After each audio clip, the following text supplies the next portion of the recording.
Bonjour camarades. Notre syndicat CGT Métropole Aix-Marseille-Provence est un jeune syndicat né des différentes lois de décentralisation créant les fameuses métropoles. Nous avons assez de recul aujourd'hui pour affirmer que nous avions raison d'alerter sur le fait que notre métropole, âgée maintenant de 3 ans, a un impact néfaste sur notre quotidien et contribue de manière malheureusement efficace, vu son large champ de compétences, au démantèlement de nos services publics, au détriment de la réponse aux besoins des populations. Et cela ne va qu'en s'empirant. Dans le cadre du dialogue dit social, nous avons la semaine dernière rencontré la présidente de la métropole, Martine Vassal, qui nous a assuré ne rien pouvoir faire contre la volonté présidentielle de fusionner notre métropole avec le conseil départemental des Bouches-du-Rhône.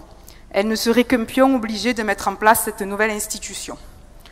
Nous savons que la métropole, créée en 2016, sans concertation avec la population, est confrontée à d'importantes difficultés de fonctionnement liées à une dette écrasante, mais surtout à l'éloignement toujours plus grand des citoyens. Et cela ne peut que s'empirer après la fusion. Notre syndicat y voit une volonté de supprimer le département en confiant une partie de ses compétences à la métropole. Le département est pourtant un échelon primordial et une institution solide avec des compétences en matière sociale centrale.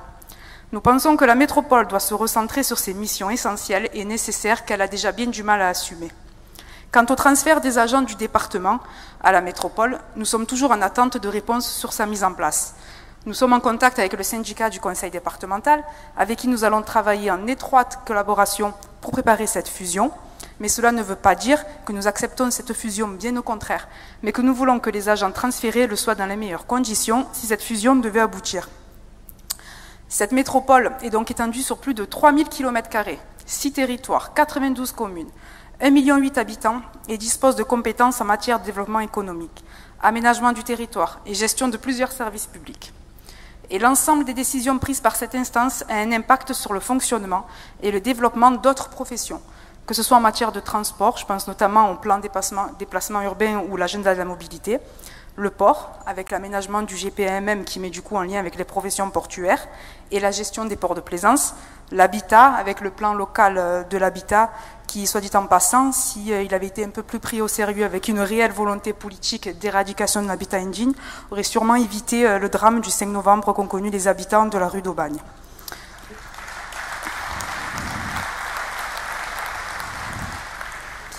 Nous pensons qu'il est important, par le biais des unions locales et de l'union départementale, de prévoir des temps de travail en commun avec les professions entrant même de façon indirecte dans le champ des compétences métropolitaines.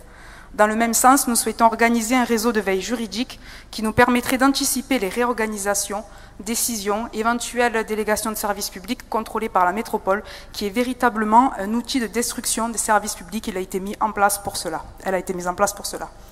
D'autant qu'avec la loi Dussopt, la dernière loi pour la réforme de la fonction publique, nous allons devoir redoubler de vigilance. Vous savez, cette réforme qui suit toujours la même logique, précarisation, déqualification, privatisation. Non, l'État n'est pas une entreprise. Toutes celles et ceux qui font croire que pour plus d'efficacité, les solutions seraient dans le management, le salaire au mérite, la privatisation des services, la réduction des droits des agents ne disent pas qu'en réalité, ils préparent la fin des services publics. Le problème est que certains agents eux-mêmes croient en ces manipulations, alors que nous sommes tous concernés par cette réforme, de l'usager à l'agent, et on ne cessera jamais de le répéter. Le statut du fonctionnaire n'est pas un privilège, il est protecteur des usagers, garant de la capacité d'accès des citoyens à un service public de qualité. Mais c'est une réflexion que nous peinons à faire partager dans notre combat, camarades. D'ailleurs, je ne vous cache pas à quel point il est très difficile de militer dans une institution héritière de la ville de Marseille et son syndicat majoritaire créé par un certain Gaston Defferre, et qui laisse encore bien des traces sur la vision du militantisme qu'ont les agents et l'administration. C'est un combat au quotidien que nous devons mener. Je conclus.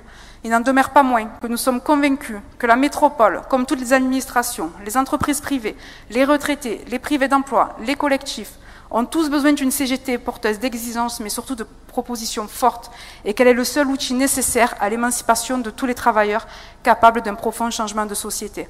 Voilà encore un travail conséquent, mais fondamental pour la direction de notre idée qui va être élue demain, mais on leur fait confiance. Vive la lutte, vive la CGT. Merci Audrey.